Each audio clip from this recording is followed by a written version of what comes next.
Hi everybody, today is Tuesday, April 14th. I've got your workout plan for the day.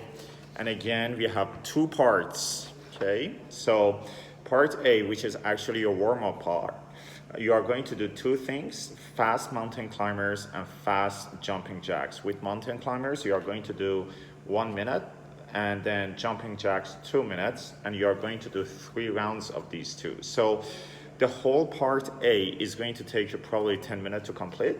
And then we are going to do part 2, which is 4 or 5 rounds of this routine down here: squat jumps, glute bridges, half Turkish get-ups, and push-ups. Let's talk about part A. I'm going to show you how to do the mountain climbers and how to do the jumping jacks. So mountain climbers, I want you guys to do it from your high plank position. All right, so make sure your hands are under your shoulders, and then make sure your body is straight, and then you do your fast jumping jacks like this. If that was too fast for you, you can definitely adjust the speed according to your fitness level or physical condition. So that was that was mountain climbers, not the jumping jacks. Everybody knows how to do jumping jacks, so I'm not going to take some time to explain how to do it. You can actually hop and do your jumping jacks, or you can step to the sides, right? So just pay attention to my legs. I can do my jumping jacks even without hoppings, all right? So I'm trying to scale it out to make it actually more doable for you according to your fitness level or physical condition. That is part A. Now let's talk about part B. We got 4 different movement patterns. I'm going to bring the paper back in front of the camera so you can see. First one, squat jumps. You are going to do 15 of them. And then glute bridges. In front of glute bridges, it says 2 times 10. That means you are going to do it on one leg. So basically, the complete title would be one-legged glute bridges. All right? I'm going to show you how to do them. And then half Turkish get-ups, 2 times 8. So you do 8 on one side, 8 on the other side, and then 10 push-ups. Now, squat jumps.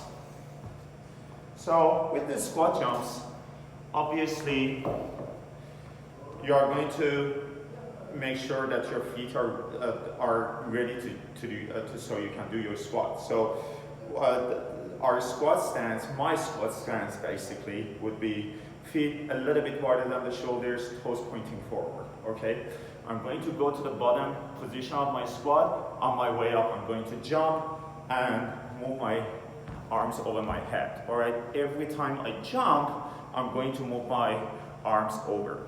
I don't really care how far you guys jump, but we are going to try to jump as high as possible. When I land, I'm going to land soft and go into the bottom position of my squat right away. So that is going to dictate to you how far you need to jump, because you are going to need to land soft. If I jump really hard, but I cannot land soft, I'm going to jump a little bit less, okay? That's about squat jumps. Glute bridges now. So for the glute bridges, I'm going to give you so many different options. As I said, we are going to try the one-legged version of glute bridges. What I've got here is a kettlebell, and I'm going to hold it right over my sternum. And that is the optional piece. You can have your kettlebell over, or you can do it without the kettlebell, just hold your arms over, or you can have your arms on the ground, all right? So this piece is totally optional. But just because I like to challenge myself, I like to hold this big guy over my sternum, all right? It's a one-legged version, right? So I'm going to hold my right leg straight, and then I'm going to do my bridge. That was 1, 2, and I'm gonna go and do 10 of those with this weight over my sternum, I'm not doing anything with that, I'm just holding it. When I'm holding it, I'm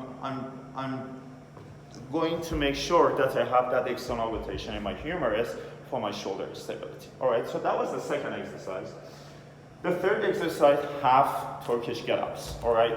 So I'm going to use this kettlebell to do it.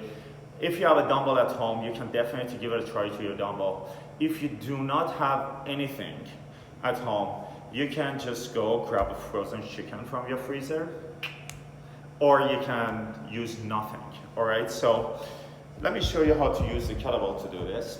I'm going to do the half Turkish get-up. So I'm not going to get up all the way. I'm going to just go on my elbow and then back on the ground. So I'm actually targeting my core. So I have the kettlebell in my left hand. My left knee is bent. The right leg is straight.